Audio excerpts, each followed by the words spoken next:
صحیح بخاری کی ایک حدیث پیش کرتا ہوں جس سے آپ کو اندازہ ہوگا کہ تابعین کو نبی کریم صلی اللہ علیہ وآلہ وسلم اور صحابہ کرام علیہم رضوان کے زمانے کی لیلۃ القدر سے کس قدر پیار تھا، اور کس تجسس اور کیسے خوبصورت جذبات کے ساتھ مختلف بہانوں سے صحابہ سے حضور کی لیلۃ القدر کے واقعات پوچھتے تھے۔ صحیح بخاری کی حدیث حضرت ابو سلمہ رحمہ اللہ جو کہ ایک تابعی ہیں اور حضرت عبد الرحمن بن عوف رضی اللہ تعالیٰ عنہ کے بیٹے ہیں، یہ ایک بہت بڑے عالم اور فقیہ تھے اور صحابی رسول حضرت ابو سعید خدری رضی اللہ تعالیٰ عنہ کے دوست تھے۔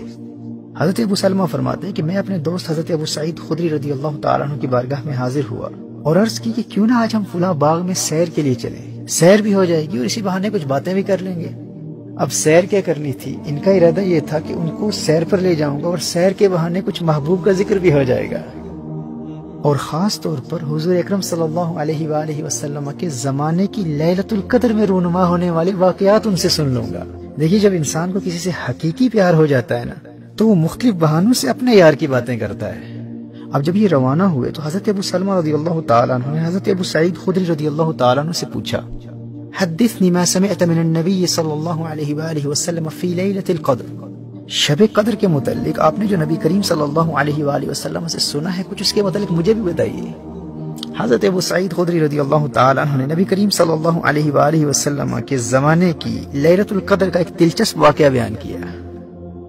آپ نے فرمایا کہ نبی کریم صلی اللہ علیہ وآلہ وسلم نے ماہ رمضان کے پہلے عشرے میں اعتکاف کیا، فاعتکفنا معه فأتاه جبریل فقال ان الذي تطلب امامك، ہم صحابہ نے بھی آقا کریم صلی اللہ علیہ وآلہ وسلم کے ساتھ اعتکاف کیا اور جبریل امین نازل ہوئے اور بتایا کہ آپ جس کی تلاش میں ہیں وہ آگے ہے، یعنی ابھی جس پہلے عشرے میں آپ لیلۃ القدر کو تلاش کر رہے تھے اس میں لیلۃ القدر نہیں تھی، لیلۃ القدر ابھی اس سے آگے ہے۔ چنانچہ نبی کریم صلی اللہ علیہ وآلہ وسلم نے دوسرے عشرے میں بھی اعتکاف کیا اور ہم صحابہ نے بھی حضور اکرم صلی اللہ علیہ وآلہ وسلم کے ساتھ دوسرے عشرے میں پھر اعتکاف کیا۔ اب ایک مرتبہ پھر جبریل امین آئے اور آ کر بتایا کہ آپ جس کی تلاش میں ہیں وہ آگے ہیں۔ اب یہاں ایک روایت میں یہ الفاظ ملتے ہیں کہ اس وقت صحابہ کرام علیہم رضوان اپنے گھروں کو روانہ ہو چکے تھے کیونکہ 20 دن مسلسل اعتکاف کے گزر چکے تھے، لیکن نبی کریم صلی اللہ تعالی علیہ وآلہ وسلم نے 20 رمضان المبارک کی صبح کو خطبہ دیا اور خطبے میں فرمایا کہ جس نے میرے ساتھ اعتکاف کیا تھا وہ لوٹ کے آ جائے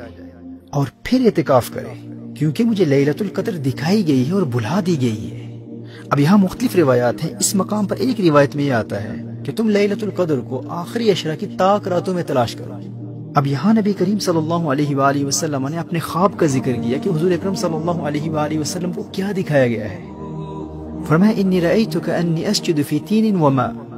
فرمایا میں نے خود کو یوں دیکھا کہ گویا کہ میں مٹی اور پانی میں سجدہ کر رہا ہوں، یعنی اس وقت کی لیلۃ القدر کی ایک علامت دکھائی گئی کہ اس رات نبی کریم صلی اللہ تعالی علیہ وآلہ وسلم یوں سجدہ کریں گے کہ مٹی اور بارش کی برسات کی وجہ سے زمین پر گارا ہوگا۔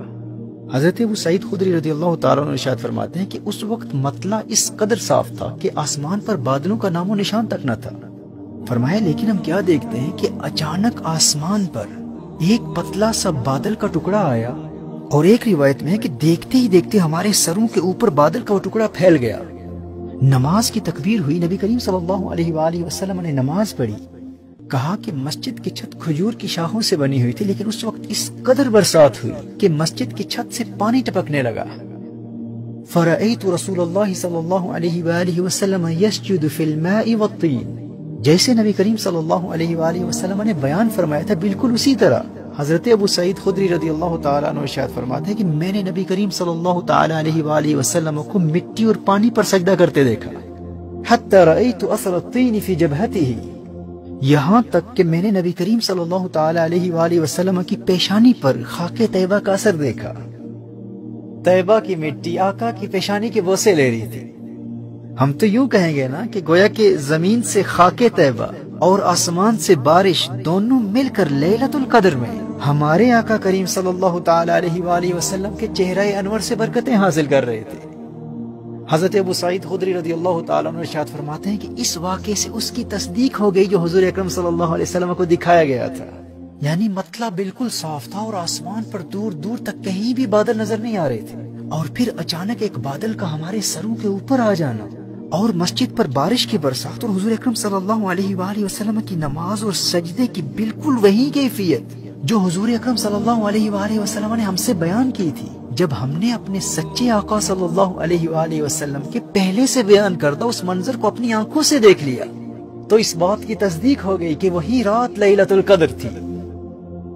اس انتہائی عقیدت اور محبت کے جذبات سے مزین حدیث سے آپ کو اس بات کا کسی حد تک اندازہ ہو چکا ہوگا کہ صحابہ و تابعین علیہم رضوان نبی کریم صلی اللہ علیہ وآلہ وسلم کی نسبت سے اس رات سے کس قدر پیار کیا کرتے تھے، اور نبی کریم صلی اللہ علیہ وآلہ وسلم کی نسبت سے حاصل ہونے والی نعمتوں کا مختلف بہانوں سے ذکر کرتے ہوئے حضور کی یادوں میں کھوئے رہتے تھے۔ نہ غرض کسی سے نہ واسطہ، مجھے کام اپنے ہی کام سے، تیرے ذکر سے، تیری فکر سے، تیری یاد سے، تیرے نام سے۔ ان کی یاد ہے ہی ایسی، ان کی یاد سب غم بھلا دیتی ہے۔ ان کے نثار کوئی کیسے ہی رنج میں ہو، جب یاد آ گئے ہیں سب غم بھلا دیے۔ ان کا اپنا مقام کیا ہوگا جن کی یاد ہی سارے غم بھلا دیتی ہے۔ یہ نوازشیں، یہ عنایتیں، غم دو جہاں سے چھڑا دیا، غم مصطفیٰ تیرا شکریہ مجھے جینا مرنا سکھا دیا، صلی اللہ تعالی علیہ وآلہ وسلم۔ دیکھیے، سورۃ القدر وہ سورت ہے جس میں شروع سے آخر تک لیلۃ القدر کی فضیلت بیان کی گئی ہے، اور یہ تمام سورت اسی رات کی اہمیت اجاگر کرنے کے لیے نازل ہوئی ہے۔ سیدنا حسن بصری رحمہ اللہ ارشاد فرماتے ہیں کہ سورۃ الکوثر سورۃ القدر سے پہلے نازل ہوئی۔ انا اعطیناک الکوثر، سورۃ الکوثر میں اللہ نے اپنے حبیب کریم صلی اللہ تعالی علیہ وآلہ وسلم کو الکوثر کی صورت میں ایک عظیم تحفہ عطا فرمایا تاکہ حضور خوش ہو جائیں۔ محبوب کی رضا کی خاطر، محبوب کو خوش کرنے کے لیے نبی کریم صلی اللہ علیہ وآلہ وسلم کو ایک بہت بڑا تحفہ الکوثر کی صورت میں عطا فرمایا۔ لیکن وہ کریم آقا اس وقت تک خوش ہوتے ہی نہیں جب تک اپنی امت کو خوش نہ کر لیں۔ حضرت حسن بصری فرماتے ہیں کہ نبی کریم صلی اللہ تعالی علیہ وآلہ وسلم کو اپنی امت کے لیے بھی تحفہ چاہیے تھا۔ قرآن کریم کی صورتوں کے شان نزول کی روشنی میں ارشاد فرمایا کہ ان دو صورتوں کے نزول میں اس قدر قرب اس لیے ہے کہ جب اللہ نے اپنے حبیب کو الکوثر کی صورت میں ایک عظیم الشان تحفہ عنایت فرمایا تو حضور نے امت کے لیے تحفہ طلب کیا، اور اللہ نے اپنے حبیب کی خواہش کی تکمیل کے لیے سورۃ القدر نازل فرما دی۔ گویا کہ اللہ ارشاد فرما رہا ہے، محبوب تجھے خوش کرنے کے لیے تجھے تحفہ دیتا ہوں، انا اعطیناک الکوثر، اور اگر امت کی خوشی کے بغیر تو خوش نہیں ہوتا تو انا انزلناہ فی لیلۃ القدر، نزول سورۃ القدر کے ذریعے تیری خوشی کی خاطر، تیرے صدقے تیری امت کو لیلۃ القدر کا تحفہ عطا کرتا ہوں۔ تو نبی کریم صلی اللہ علیہ وآلہ وسلم کے سچے عاشق یہ جو پورا سال بے چینی سے اس رات کی راہ دیکھتے ہیں، اور ہر سال ماہ رمضان میں اس خاص رات کی تلاش اور اس کے حصول کے انتظار میں بےتاب رہتے ہیں، ایسا کیوں ہوتا ہے؟ کیونکہ یہ حضور کے عاشقوں اور حضور کے غلاموں کے لیے اللہ کی بارگاہ سے حضور کا دلوایا ہوا ایک خاص تحفہ ہے۔ یہ ہے لیلۃ القدر۔ کس قدر محرومی ہے اس شخص کی جو غفلت کی وجہ سے اس قدر والی رات کی قدر نہ کر سکا۔ حضرت ابو بکر الوراق رحمہ اللہ ارشاد فرماتے ہیں کہ اس رات کو قدر والی رات کہا ہی اسی لیے جاتا ہے کہ زمانے میں جس کی کوئی قدر نہ کرتا ہو، اگر وہ عبادت کے ذریعے اس ایک رات کی قدر کر لے تو یہ قدر والی رات اس بے قدرے کو بھی صاحب قدر بنا دیتی ہے۔ تفسیر قرطبی میں امام قرطبی نے امام ابو بکر الوراق کا یہ قول نقل فرمایا جسے میں نے اپنے انداز اور الفاظ میں بیان کیا ہے۔ میرے دوستو، میری بھائی اور میری بہنوں، حضور سے سچی محبت کرنے والا سستی اور غفلت کی وجہ سے حضور کے دلوائے گئے اس تحفے کی کبھی بے ادبی نہیں کر سکتا۔ اسی لیے گزشتہ بیان میں اس رات کو تلاش کرنے کے مختلف طریقوں اور اس رات کی فضیلت اور حکم کے حوالے سے اسلام کے اصولوں اور شریعت مطہرہ کی ترجیحات کی روشنی میں جو 12 نکات میں نے بیان کیے ہیں، اور ابھی تو انگلش میں لیلۃ القدر 12 پوائنٹ ایکشن پلان بھی چھپ چکا ہے، اس کے ہر پوائنٹ پر عمل کرنے کی بھرپور کوشش کرنی ہے۔ اور یہ بھی یاد رکھیے گا کہ لیلۃ القدر کا آغاز عشاء کے وقت نہیں ہوتا، مغرب کے وقت ہوتا ہے، تو کہیں ایسا نہ ہو کہ باقی پوری رات عبادت میں گزار دیں اور افطار کے وقت فیملی کے ساتھ ہنسی مذاق میں، لغو گوئی یا فضول باتوں یا کسی کی غیبت کر کے رات کی ابتدا سے ہی اس کی برکتوں سے خود کو محروم کر چکے ہوں۔ اسی طرح دیکھا گیا ہے کہ لوگ رات بھر عبادت کرتے ہیں اور سحری کے وقت سمجھتے ہیں کہ بھئی رات بھر خوب عبادت کر لی، خوب آنسو بہا لی، اب عبادت سے فارغ ہو چکے ہیں، اب سحری کرتے ہوئے، اب کھانا کھاتے ہوئے، اب ہنسی مذاق میں یا گپ شپ میں، فضول باتوں میں، لغو گوئی میں یا کسی کی غیبت بھی کر دی تو کیا فرق پڑتا ہے؟ ہم نے پوری رات عبادت میں گزار دی ہے۔ بھائی میرے نادان بھائی، یہ لیلۃ القدر تیری زندگی میں انقلاب برپا کرنے کے لیے آئی ہے۔ ابھی فجر کا وقت داخل ہی نہیں ہوا اور تو نے ابھی سے گناہوں کا سلسلہ شروع کر دیا ہے۔ بہت احتیاط سے اپنی عبادات کی حفاظت کرتے ہوئے اس رات کی تعظیم و تکریم کا اہتمام کرنا ہے۔ اور یاد رکھنا یہ وہ رات ہے جس کے متعلق سورۃ القدر میں اللہ جل وعلا نے ارشاد فرمایا تنزل الملائکۃ والروح، اس رات میں ملائکہ کا نزول ہوتا ہے، اور اس کثرت سے ملائکہ کا نزول ہوتا ہے کہ ایک حدیث میں اس رات کی علامات میں سے ایک علامت یہ بھی بیان کی گئی ہے کہ اس رات کے گزرنے کے بعد جب سورج طلوع ہوتا ہے تو بغیر شعاعوں کے طلوع ہوتا ہے۔ اس حوالے سے ایک قول یہ بھی ہے کہ نوری فرشتے امت کی مغفرت اور ان کے دینی اور دنیاوی مسائل کے حل کے لیے اس کثرت سے آئے ہوتے ہیں کہ سورج کی شعاعیں ان کے نور میں گم ہو جاتی ہیں، لیکن یہ نظارہ صرف اہل نظر کو نظر آتا ہے۔ پھر فرمایا تنزل الملائکۃ والروح، پورے سال میں صرف ایک ہی رات ایسی ہے جب قرآن اور لیلۃ القدر کی صورت میں امت کو دیے گئے اس خاص تحفے کا جشن منانے کے لیے تمام فرشتوں کے سردار خود جبریل امین بھی تشریف لاتے ہیں۔ یاد رکھنا نبی کریم صلی اللہ تعالی علیہ وآلہ وسلم کے ظاہری پردہ فرمانے کے بعد صرف یہی ایک رات ہے، پورے سال میں صرف یہی ایک رات ہے جس میں جبریل امین حضور کے عاشقوں سے، حضور کے غلاموں سے ملاقات کے لیے خود تشریف لاتے ہیں۔ یہاں اللہ جل وعلا یاد دلا رہا ہے یہ کوئی عام رات نہیں ہے، اس رات تمہارے پاس اسے بھیج رہا ہوں جسے فقط اپنے محبوب کے پاس بھیجا کرتا تھا۔ میرے بھائی اور میری بہنوں، اس رات کو قدر والی رات اس لیے بھی کہا جاتا ہے کیونکہ اللہ نے سب سے زیادہ قدر والے فرشتے کو سب سے زیادہ قدر والی کتاب کے ساتھ سب سے زیادہ قدر والے رسول کے پاس بھیجا، اور اب قیامت تک سب سے زیادہ قدر والے رسول کے صدقے سب سے زیادہ قدر والی امت کی طرف صرف اسی رات سب سے زیادہ قدر والا فرشتہ خود آیا کرے گا۔ اسی لیے تو یہ رات قدر والی رات ہے۔ یہ وہ رات ہے جس سے جبریل امین بھی پیار کرتے ہیں اور نبی کریم بھی پیار کرتے ہیں صلی اللہ تعالی علیہ وآلہ وسلم۔ ہمیں اس رات سے اسی لیے تو پیار ہے نا کیونکہ یہ حضور کے دور کی رات ہے، یہ رات مصطفیٰ کے زمانے کی رات ہے، سجدے سے آج سر نہ اٹھانے کی رات ہے،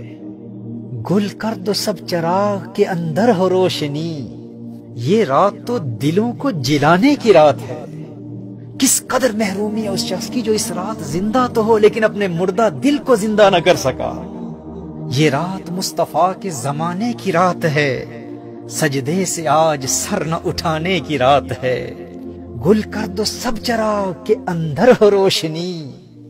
اگر باطنی روشنی چاہتے ہو تو ظاہری چراغوں کو بجھانا پڑے گا،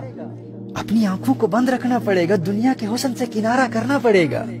پھر دل کی آنکھ کھلے گی۔ ہو دید کا جو شوق تو آنکھوں کو بند کر، ہے دیکھنا یہی کہ نہ دیکھا کرے کوئی۔